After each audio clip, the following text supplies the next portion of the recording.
seemed to sort of just be doing their thing, and suddenly they got people listening to them. Stop making the eyes at me, I'll stop making the eyes at you. No, I mean, the reason I like the Arctic Monkeys is because they sound so Manchester. I think it's fantastic. You know, it always reminds me again of the Mondays, you know, Stone Roses, all them lot, the best. So it's nice. This is the band you've got to love. This is the band you're going to love. And you tell people that enough times, people start to believe it. I don't think the Arctic Monkeys need that much advice. You know, they've got a pretty cool attitude towards it. They're remaining themselves unfazed. You know, they seem pretty level-headed. They seem pretty unimpressed by fame. I wish you'd stop ignoring me, 'cause it's sending me to despair. I think they want to prove themselves as a decent rock band, not a one-trick pony, and not a sort of a buzz band of the year. Well, I bet that you look good on the dance floor, dancing to electro pop like a robot from 1984. They came from nowhere to rule the charts, storm dance floors, and shake up the music industry as we knew it. And yet the band themselves hardly batted an eyelid. This is the story of the Arctic Monkeys and how they became a phenomenon almost without trying, and sometimes almost without knowing. The band first came together in the High Green area of Sheffield after childhood friends and neighbors Alex Turner and Jamie Cook asked for guitars as Christmas presents. Shortly after, Turner enlisted Andy Nicholson to play bass, and Matt Helders found himself behind the drum kit simply because it was the only instrument in the band not taken. With that, the first lineup of the Arctic Monkeys was complete. They were still sort of 16, 17. I think that's pretty much is the trend. I mean, like most people do get interested in music at that point and start developing their own tastes. So the fact that they formed so young in itself isn't necessarily so phenomenal or strange, but the fact that they came on so quickly and made so much progress so quickly, that was particularly interesting. The city of Sheffield has a long rock history. Although it has always had strong links with electronic music, thanks to Cabaret Voltaire, Human League, and the Warp Records label, it has also spawned such names as Def Leppard and Pulp. But the Arctic Monkeys have relatively little in common with that lineage. Instead, the world beaters in waiting were more inspired by the friends around them who had formed bands.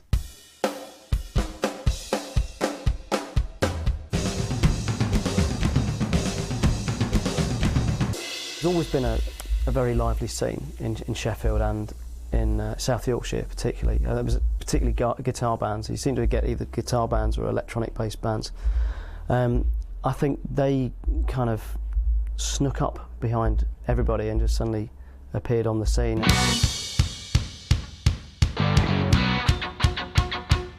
There was a real passion there. I mean, a lot of them were playing the local clubs, and it kind of went from there. I think everyone was spurring each other on. It was it's an exciting thing. You know, it happens everywhere sporadically, but Sheffield, had its turn. The Arctic Monkeys came out of a scene that was being slugged the New Yorkshire scene. I guess bands like Kaiser Chiefs and Franz Ferdinand were before them, but they were really the ones that came and put Sheffield on the map in that sort of North Yorkshire scene. With them, other bands like Reverend and the Makers, bands like that who they basically put the focus back on at that point. They all kind of influenced each other very slightly. With the Arctic Monkeys, there was very much seemed to be a clear agenda from the start, that it was very much singing about what was kind of happening down their street and in their evening out and what have you. And the interesting thing in terms of influences, they didn't really seem to sort of know who they'd been influenced by.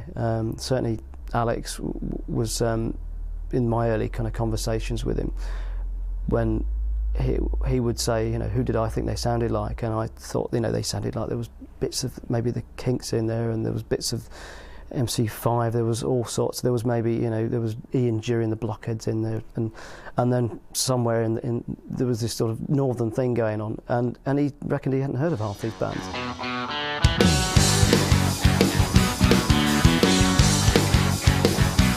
The pre-signed, early landmark gigs. But when they first headlined the Lead Mill in Sheffield, I mean, they talked about, when they were boys going there to watch a band and finally getting to headline it. And when they did headline it, they sold it out instantly. So, you know, they obviously had a big fan base at the time, so I think that was a real seminal moment for them as far as, you know, I mean, they played around the local, you know, pubs and clubs, but, you know, the Lead Mill, I think, was the landmark one. As they began to build a live reputation for themselves during 2003 and 2004, the band laid the foundations for something that would radically change the way bands found an audience. The Arctic Monkeys chose to give away a selection of their demos to gig goers. The hope was that fans would become increasingly familiar with their material and help create a better atmosphere at future shows. It wasn't long before this tactic began to pay off handsomely. They particularly had a unique kind of take on watching bands who would quite often say things like, you know, at the end of the gig, they'd say things like, well, we've got some CDs on the sale, they're only £3. I think they found that a little bit repulsive, and they felt that they didn't want to be, you know, there's another band that does that, you know, kind of like sells themselves in that kind of blatant way to people who probably aren't interested anyway. So they circulated demos, and the internet by then was pretty much an everyday thing for people who are into music. So these fans, I mean, it's a simple extension of word of mouth, but word of mouth via file sharing and MySpace. But the common misconception is that they had a MySpace site that was set up by them. It wasn't, it was set up by their fans. And that was particularly what helped circulate their music and made people familiar with their music before they even released a single. I remember them saying they came off stage and they were just blown away by the reaction from the fans. People even then knew their songs, singing along to the words. A few months later, I think they were playing the Forum in Sheffield, and again, that was very significant because the whole crowd knew every word to every song that they played. They hadn't released anything by this point, they'd just been giving out free demos at the gigs. People had been swapping them, copying them, putting them on the internet, and they said from that point they knew that, one, the internet was going to be their best friend ever, and that they were really going to be something special. The internet, I think, well, particularly obviously MySpace, got them that audience outside of town. I mean, and really the word spread. I mean, it was just perhaps at the time the biggest and best advert for what MySpace could do for your band. And suddenly you got, you know, kids in Japan, you know, singing Mardi Bum and singing these sort of phrases and what have you that they had no idea what they meant. And yeah, I mean, it was. No one, including them, could have predicted how the internet would drive the whole thing. And I think I mean, you couldn't really say it was responsible for their success, but it certainly initiated it, and certainly it got the music out there in a way that no record company at the time could have hoped to do. It would have taken a colossal budget to get it to that many people so swiftly. That kind of created this kind of fan base, still fairly underground, but still very much in place, very firm. And that fan base definitely connected with Alex Turner's lyrics, because it was being written by someone who was very close to their age, like pretty much late teens, and it was about the experience of being young, being into music, being intelligent, and being from a city like Sheffield, which is a city that's replicated across England and Britain many times over. So that's essentially where the seeds of their success started, through their fans championing their music just because they liked it.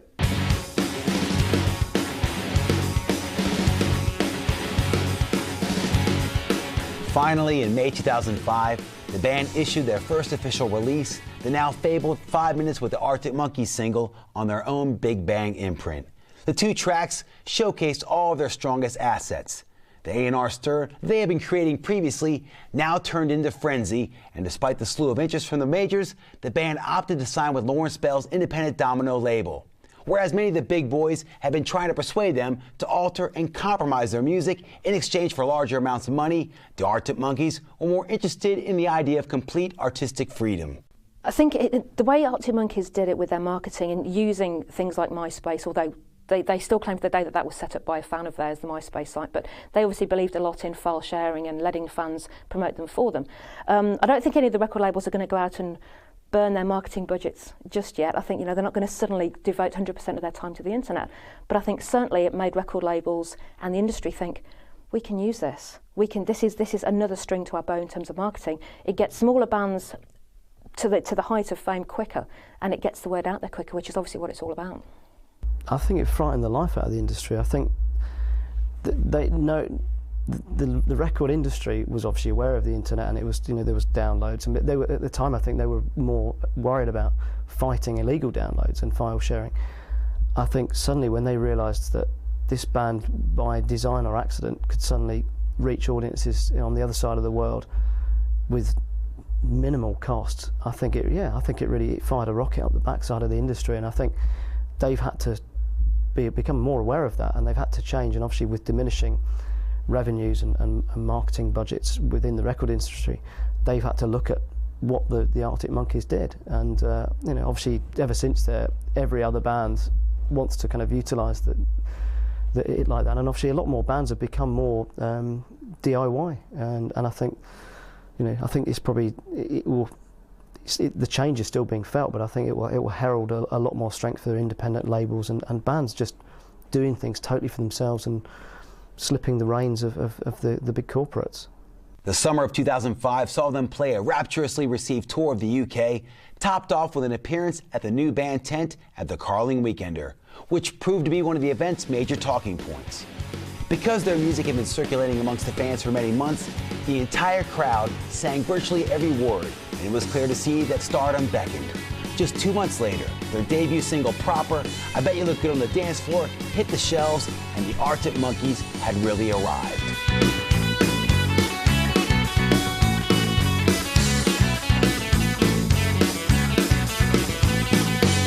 Stop making the eyes at me, I'll stop making the eyes at you. Musically, it's just a great pop song. It really is. It's got a fantastic chorus. Spits out the lyrics so fast in the verses. It's just brilliant. When you've got Tom Jones covering it, it's you know it's pretty successful. But yeah, I personally think, you know, Certain Romance or 505 is, you know, their best songs. But that's a personal opinion.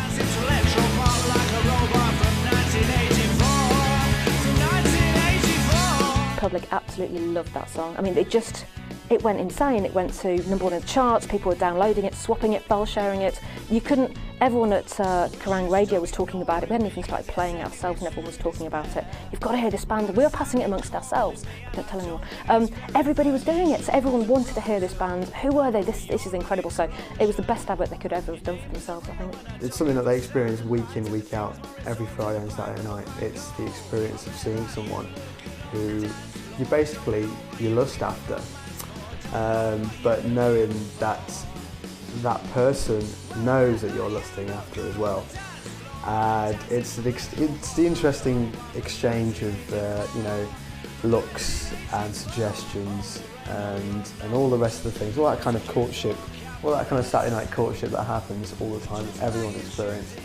Again, nailed to the absolute point of exactness in terms of Alex's kind of wry, witty, satirical, you know, portrayal of that experience. They're singing about stuff that, you know, kids on a night out in Oslo will be going through, or you know, Osaka, or, you know, wherever you go in the world, whatever city, there are kids being sort of dodging the police and getting into trouble, you know, tripping up outside shops, and, you know, sleeping in shop doorways, and, you know, all the rest of it, and having trouble with girls.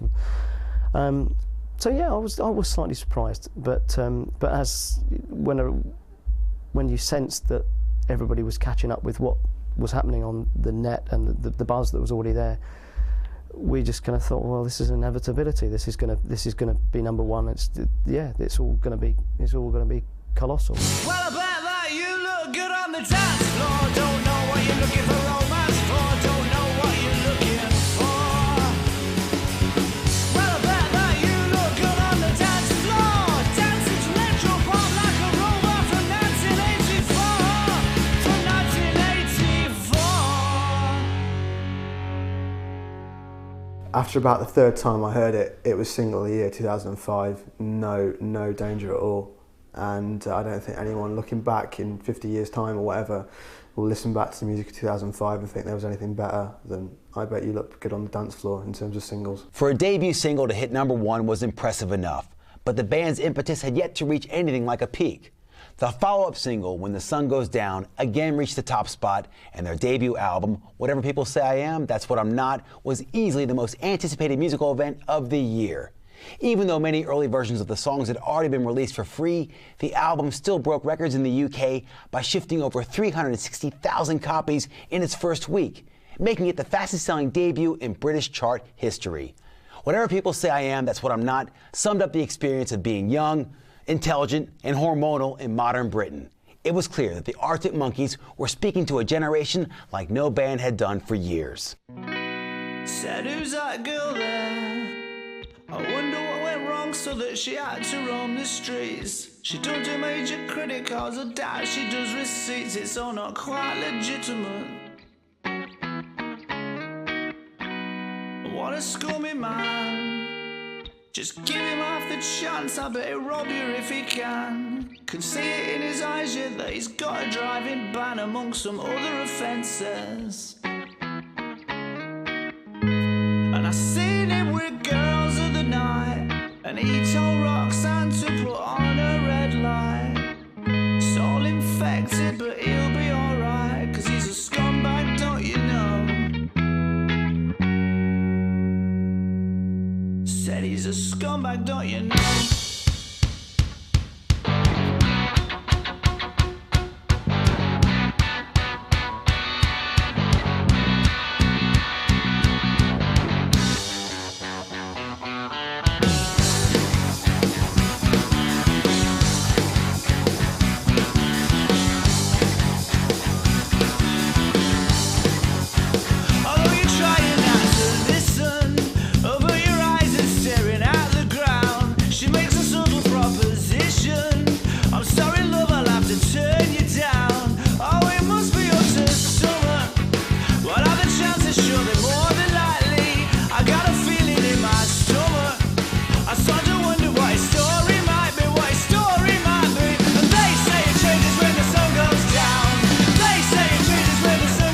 Debut album of Arctic Monkeys was a phenomenal success. It was actually quite frightening how well that album did for them.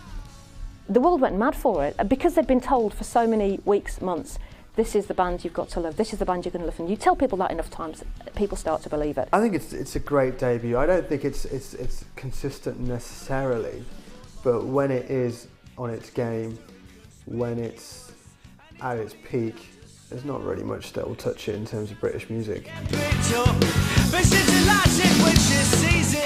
When it first came out, and in that first week, obviously it was shifting phenomenal amounts, and we were being quite anarchy about it. We were getting the figures on a day-by-day basis, and we were writing a major piece in the paper every single day because, you know, Sheffield obviously knew the band, and the record was flying out, and it was clearly became evident by the middle of the week that this was going to go to number one. It was going to be the fastest selling debut album of all time. The Arctic Monkeys on their debut album were very much into a bit of a theme running through it. They picked 5 or 6 tracks which basically told the story of a guy that they knew, a guy that we all know, who works during the week, works his what's off during the week to earn enough money to go out at the weekend and get absolutely wasted, hang out with his mates, pull girls, get in the odd scrap here and there, get in trouble with the police. And they're basically 5 or 6 songs told the story of his week. The album title is Whatever People Say I Am, That's What I'm Not, which is taken from a classic British kitchen sink film called Saturday Night, Sunday Morning. And I think if there is a theme to the album, and I think there is, I think Saturday night, Sunday morning, those 4 words are essentially it. Red light indicates doors are secured. It's one of my sort of favourite tracks on there, and Riot Van, because I think they're very reflective of that period of the evening or whatever they're singing about. I think it really, for atmospherics and for a sense of place, I think you're right there, and knowing that the city very well. And the kind of nights out, they're sort of talking about on here, it's perfect. They say that once in every sort of 10 years a band comes across and they're going to be the next biggest thing, but you know, in this day and age, a lot of it's they'll sort of set you up to knock you down almost, you know. But you know, Arctic Monkeys sort of lived through it because they had the songs. It's as simple as that. They had the songs, you know, the lyrics, you know. The guy's a poet. you know, he was saying stuff that everyone was feeling at the time, and it wasn't necessarily like a social thing, it was an observation, but it was almost taking what the streets were trying to do or are doing and putting it in an indie format, which, you know, just works so well. It is the experience of, again, the experience that unites so many young people of going out or preparing to go out on a Saturday afternoon, the experience of going out on a Saturday night, and then the come down and the reassessment that happens on a Sunday, which can be very sobering. It can be quite amusing, but for the most part, it's a come down.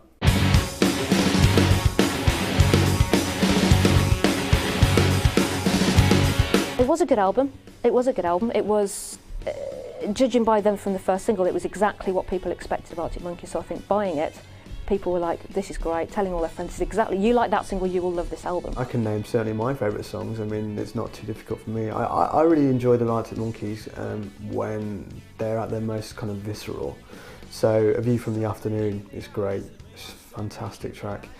I think, you know, and again, obviously people had known them by then, but also people had known, like, I Bet You Look Good on the Dance Floor and Fake Tales of San Francisco, but they still stand out. I think they're still like my favourites, certainly two of my favourites on there.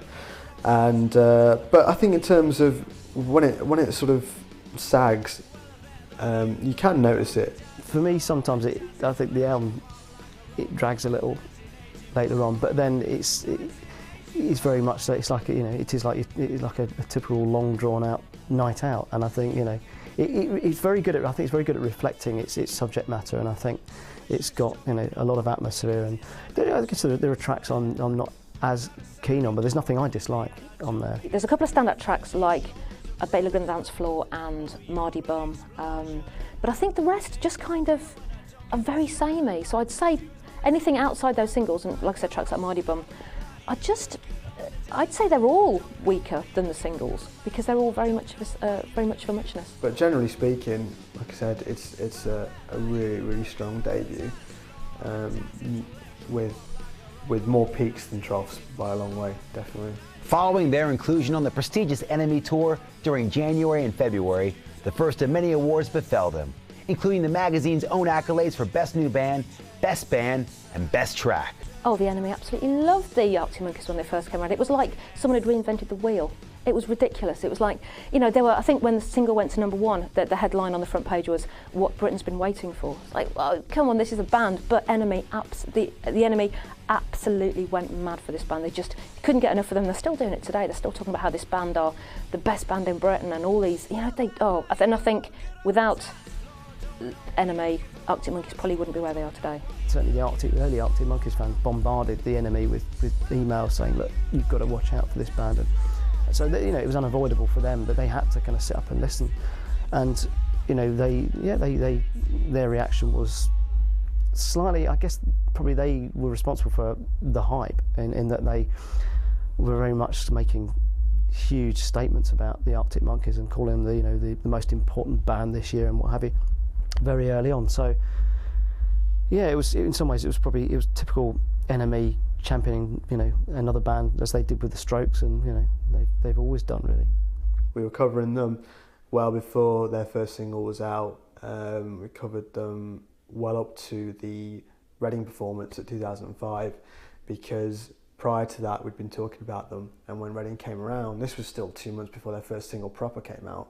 When Reading came around, everyone knew about them and wanted to see them, and so we're absolutely, like, you know, that was you know, eagerly awaited performance of that weekend, and it didn't disappoint. And then after that there was really no stopping them. The week that they had their first single out, Enemy had them on the cover, and I think that will go down as one of the big covers, certainly of that year, and probably years surrounding it as well, because it was a moment where I think again, Enemy was very closely related to a significant development in British pop culture, as it has been pretty much for the last 50 odd years. They refused to perform at the Brit Awards and instead filmed their acceptance speech for the Best British Breakthrough Act with Keith Murray from American band We Are Scientists posing as their frontman. Arctic Monkeys are not your typical rock stars. They are quiet. They are not big spending, Porsche driving, bleach blonde haired, bimbo flaunting rock stars in any way. They are just normal lads who don't really like talking about themselves, especially in the early days. They hated talking about themselves and their songs and what they were all about. I last spoke to Alex just ahead of the second album coming out, and this was the same lad who I spoke to, you know, before they were signed and after they were signed, and you know, the day before they went to their first #1, and they're very, very unaffected lads. I think to go what they've gone through, to go from playing to 30 people in a pub to playing to 100,000 plus at Glastonbury, they're the most unaffected individuals I've ever met. They came into Kerrang Radio Studios in their sort of early days and refused to play during an acoustic session, refused to play it, but he looked on the dance floor. They just said, we don't want to play it. And that was the whole reason they'd come in for. They do not play the game at all. They play it in their own way, but they certainly don't play in the media way, as a lot of rock stars do. Despite being the most in-demand band in the country, Turner & Co. remained distant from the media circus, refusing the majority of interviews and TV appearances. Their approach to marketing the album was unusual too, for rather than milk their success in the time-honored way of lifting a string of singles from the album, the Arctic Monkeys opted to issue a 5-track EP, comprised mainly of new material and bearing the unbroadcastable title, Who the Fuck Are the Arctic Monkeys?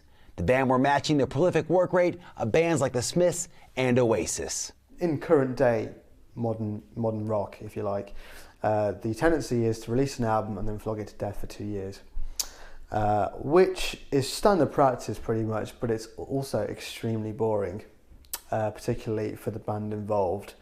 And whilst most bands will go along with it because it's financially beneficial and that's what they're led into by people who work for them, Arctic Monkeys didn't want any of that. They wanted to keep a kind of head of steam, keep their creativity up, and people would criticise them for trying to capitalise on their popularity by releasing an extra EP. That just seems ridiculous because they're giving their fans like more tracks, you know, new material, very strong material as well.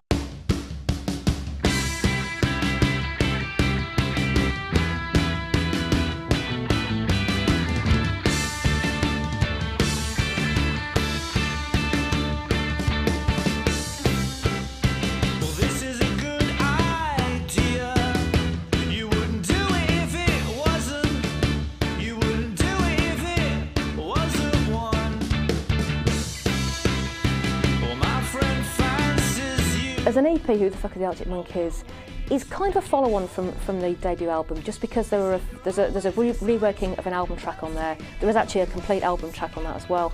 It's almost like if there were 5 secret tracks on the end of the album, these would be the 5 secret tracks. It kind of fits like that. It's a little bit of a step on, but not so far that it's a completely different project.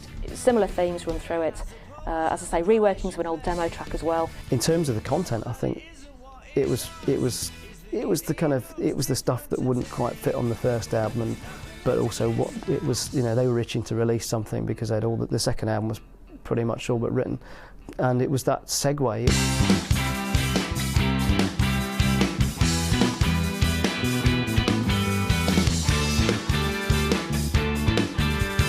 It was just them, I think, stretching their legs a little bit after all the kind of, you know, the furore that surrounded that first album, and it was. Yeah, I think it was a good little indication as to what was coming. It was then the band suffered their first setback when bass player Andy Nicholson announced he would not be joining his colleagues on an American tour because of fatigue. Shortly after, he left the band for good. Although the band continued releasing new material, this time with the Leave Before the Lights Come On single, Nicholson's exit came completely out of the blue and seemed more than a little mysterious. It was very unexpected. Certainly in a sort of public way. I mean, no one really expected a member of a band who were currently pretty much on top of the world, you know, to just sort of say, I don't really fancy doing this anymore. It was quite a shock in that respect, and I'm sure a lot of people thought he was having some sort of mental breakdown as a result, because why would any sane person do that? But you know, the touring life is not for everyone. Definitely not for everyone. And I think Andy Nicholson was probably felt that he was one of those people Well, I mean, I don't know him personally, but they say that he left because of fatigue and, you know, the fame of the band suddenly shot up so much that, you know, apparently it was just a bit too much, which is understandable. But, you know, there's no hard feelings with the boys in the band. You know, I've seen them a couple of times and they're still mates, and, you know, we saw them at festivals together, and I think he's actually working on a new project, so it's all good, yeah. I just think it was a bit too much. No, I don't think it was bitter.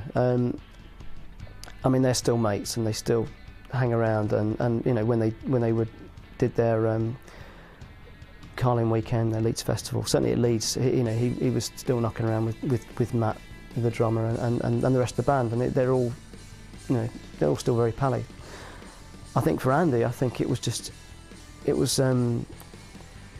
probably more of, it was the lifestyle change. I think if you put yourself in their shoes of suddenly going from, as I say, from playing pubs to stadiums and to being sort of, I don't know, fairly innocuous character who plays bass in a little local band to suddenly being thrust into every tabloid. Not everybody's going to want that, and not everybody wants to can deal with that. And I think, you know, I don't know Andy so well, but, you know, he's a nice lad, and I think maybe he just maybe didn't want that. There was certainly never a falling out. I think it was just, you know, things change, and they, you know, their lives changed so dramatically, and it's not everybody's cup of tea. With the band eventually appointing Nick O'Malley as Nicholson's permanent replacement, the Arctic Monkeys continue to pick up accolades at every turn.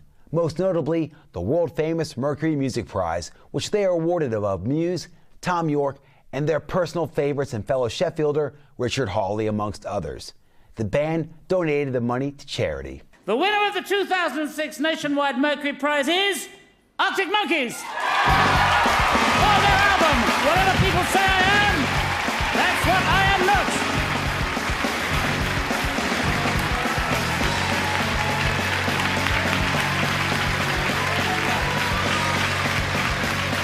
And if the Arctic Monkeys could please come up here to collect your award. Up here, gentlemen, please.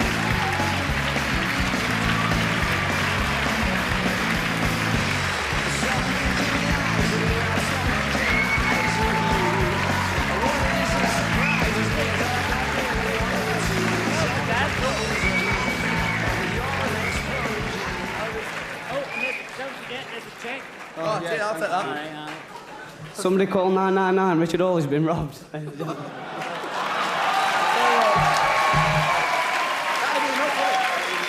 yeah, thanks everyone. And who else agrees that Jules don't look like he was born in 1958, does he? Oh, everybody does. Jules don't look like he was born. Anyway, cheers, I've got nothing else to say that's funny as that.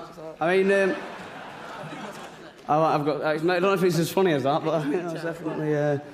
No, thanks ever so much, like everyone that's helped us and that, and clickety click click. That's all you can hear, innit? And no, because normally, you know, I don't go to a band that's, I suppose, sold as many records as we have. Like, but let's put it bluntly, but like, you know, but still, you know, we're very, very pleased with it because it's just like good tunes really. That's like what I think we like try to do. Oh, steady on. And and no like tricks really, because there's too many people trying to do too many tricks. So like, thank you ever so much anyway. That's yeah, push on. In terms of pressure, I think Arctic Monkeys handle pressure incredibly well. They are so laid back, and I think they're so confident in their own abilities. Without being arrogant, they know that they can write good songs. They know that they've got the backing from the fans, the backing from a good record label. I think in terms of pressure, they were just, if you don't like the second album, you don't like it. Lawrence Bell at Domino Records is known for being, you know, quite an artist-friendly kind of person, and he's not so much a kind of money counter, which is always the way for record labels that don't actually make that much money, certainly previous to the Arctic Monkeys and bands like Franz Ferdinand. But I think that's also why the Arctic Monkeys wanted to sign to Domino, because they knew that they wouldn't have that pressure. They knew that they wouldn't have people knocking on their door every 5 minutes saying, "Where's the album? We need an album because we need to sell some units." And the artist's freedom, I think, that's involved with being on Domino is something that they were attracted to. And again, it shows that they were canny to pursue it, because it meant that there wouldn't be so much pressure on them to deliver, and they took that in precedence to a hell of a lot of money, you know, that I'm sure they were getting offered initially. So that, like I said, is something that would have, you know, helped their longevity and have helped their sanity in the long run as well. A full year after they first hit #1 with I Bet You Look Good on the Dance Floor, the band began to record a new album. As with any such act who had enjoyed so much success so quickly, the pressure was on the Arctic Monkeys to prove themselves, but they quietly went about the business of creating a more aggressive and muscular sound with celebrated producer James Ford. The first fruit of this collaboration emerged during April of 2007 in the shape of the driving comeback single, Brainstorm. Yeah, I would have thought, you know, it's probably the same sort of, you know, hype for the second album. Maybe not as much, but I think that there was a lot more pressure on the boys. Not that they really felt it, I don't think, but there was a lot more pressure on them to, you know, to come up with a killer second album, which they did, you know. But the hype was there, yeah, of course. I mean, it was like any big band releasing an amazing debut, you know, you're always going to hype up the second one. And, you know, luckily for them and luckily for everyone, it was a corker. I think Brainstorm was a single, was an incredible comeback single. I mean, how can it be a comeback? They weren't away for very long. But it was the big, you know, the big, have they still got it? Were they just a one-hit wonder? I think they came back and proved that they can do what they do well and they can do what they do better. You just have to listen to the first, like, 5 seconds of Brainstorm to know that this is a band that have really moved up a couple of gears. Matt Helder's drumming is certainly something that comes across really strongly in that song, and as a drummer obviously I'm going to be listening for that anyway, but I mean, it's just powers that song, and it doesn't have that kind of, like, you know, like a catchy chorus perhaps that I Bet You Look Good on the Dance Floor had or whatever, but you can tell it's the band that are really doing something different, moving on, not content to be, again, not content to rest on their laurels. Brainstorm, yeah, I think it's a great track. It's definitely the best first single to come out of the album, I think. You know, amazing drums. It was obviously, you know, they were being a lot heavier. You know, they already said that they were listening to a lot more stuff on the road and on the tour, you know, Queens of the Stone Age and stuff like that, and you can hear it. You know, amazing drums. Yeah, and amazing lyrics. It's what you expect from the Arctic Monkeys, but you could see that they'd taken a notch up. You know, it took it to the next level. The guitars were a bit crunchier. It was an edgier track, slightly less accessible than some of the earlier stuff. So I think they were challenging their fans a little bit, but I think they proved that this was a very talented band. 1 week later, the eagerly awaited second album, Favorite Worst Nightmare, went straight to the top of the charts, selling more than the rest of the top 20 combined in its first week on sale. It was also a great critical success. The Arctic Monkeys' great musical development was there for all to hear. I was lucky to get enough to get an interview with Alex the week before the second album came out, and we talked about pressure. And he says really they didn't feel it so much. That he said there was the pressure that they feel is what they put on themselves to try and maintain, I guess, the quality or just to keep up with everything that's going on around them. The hype around the second album was interesting because the hype around the first album and the first single had been so rabid and so internet-led that I think by the time they released the second album it was almost expected that it was going to be big. Flicking through a little book of sexes. Remember when the boys are all electric? And now when she tells she's gonna get it, I'm guessing Mr. Riley just forgets it. The critical response has been quite funny in a certain sense because there was one write-up in The Independent, I remember, a live write-up, that kind of remarked in a kind of begrudging way almost that the most disappointing thing about the Arctic Monkeys is their complete failure to be terrible, which I think is a great way to kind of sum up, you know, the expectancy and the hype around it. Favorite Worst Nightmare did live up to the expectation of the fans. You know, it's been again massively well received, successful. You've still got tracks on there that you can relate back to the last album. You know, such as Fluorescent Adolescent. You know, it could fit right into the first album. It's witty, it's clever. The lyrics again are perfect. Favourite Worst Nightmare got some real mixed reactions from the fans. Some fans said it was amazing, the best album they'd ever heard, better than the original. I think I read somebody had written it blows the first one out of the water. Other people said it was, oh, it's the first one all over again. It was, people worried they would just, Arctic Monkeys can't do anything different, almost like a one-trick pony, which they are recycling again for their next album. I think the fact that it was not a bad album, in fact it was a good album. I think no one was disappointed with it by any stretch of the imagination. A lot of people loved that album, but I think there wasn't that excitement about it, and I don't think they maybe did quite enough to satisfy all the fans. That maybe some fans wanted something completely different or completely phenomenal, like we'd all been taught to expect from this band. I don't think they quite reached it. Arctic Monkeys are showing in this album that they're a serious band. They've turned up the volume a bit. They've developed into a strong rock band rather than a kind of okay kind of musical band, but with great lyrics. Now they're kind of balancing it up a bit more. Alex Turner's lyrics are still, by and large, absolutely spot on in terms of their wit and satire. But the four of them as a band, they really kick a lot of arse these days, and I think that's something to be admired. It earned them a lot of respect. They've stretched their muscles a little bit. They've got the quieter tracks on there. They've messed with different sounds, and I think in some ways it's. I still probably favour the first album, but I think it's a slight evolution on what they've done, and I think it's a good second album. It really is. It doesn't let them down in any way, and it's strong. It's got different strengths to the first album. All the boys are slack.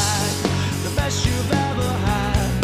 The best you've ever had is just a memory and those dreams. Not as daft as they seem. I think the second album had some great standout tracks, and I think tracks like D is for Danger was good. Teddy Picker again. Teddy Picker, that great rolling riff that runs through it. A great introduction to, I think it's a second track on the album. Amazing. I think they just proved that they can still do those chunky guitars and those cheeky lyrics. For me, the singles I think are great, and Fluorescent Adolescent was, immediately for me was probably my favourite track on there. But I like the mellower moments on there. I think 505, for instance, and it's a great closer, and it's suddenly you've got on there, and in the midst of all the kind of the big stuff, you've got Alex kind of crooning, and them turning the volume down and showing that they can. And okay, they did that on the EP, but it's showing that they have got this kind of a bit more diversity to their sound, and they're good musicians. I think what we sometimes gets forgotten is they are good players. They're good at what they do. Fluorescent Adolescent is a bit of a favourite of mine.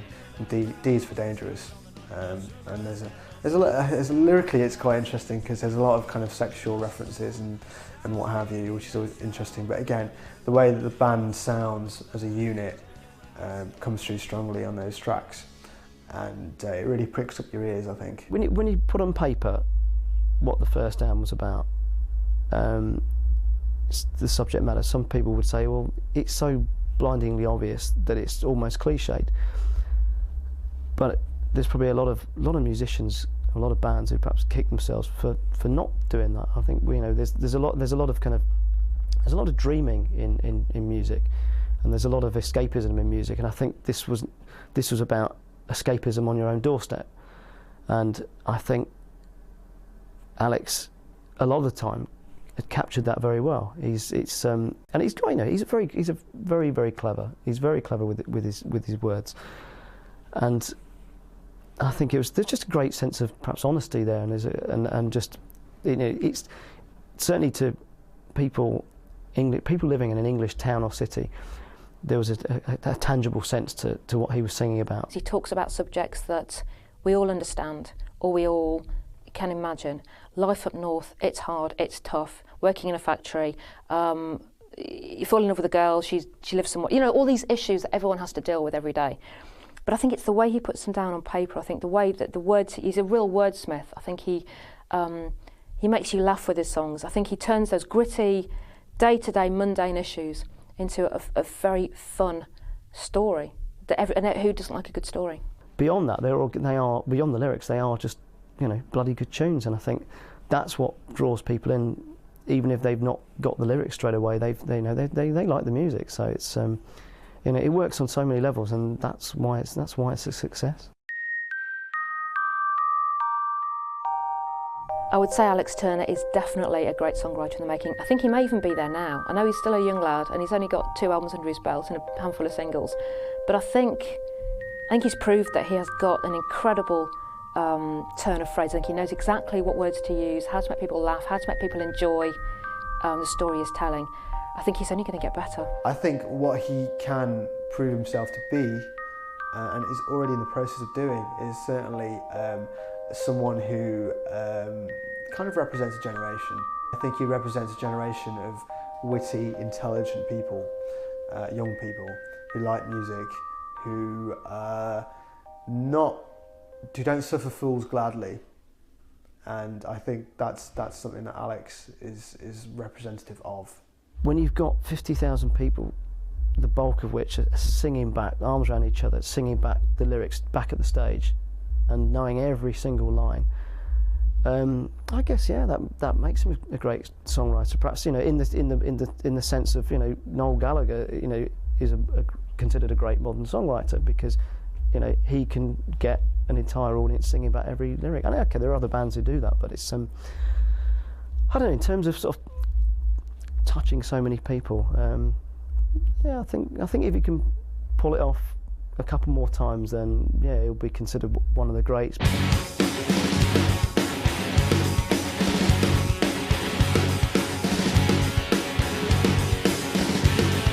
There is now less hype surrounding the Arctic Monkeys, and no one will be more pleased about that than the band themselves. The 4 youngsters have emerged from the constant media glare and scrutiny from fans and journalists alike to establish themselves as one of the biggest names in the business.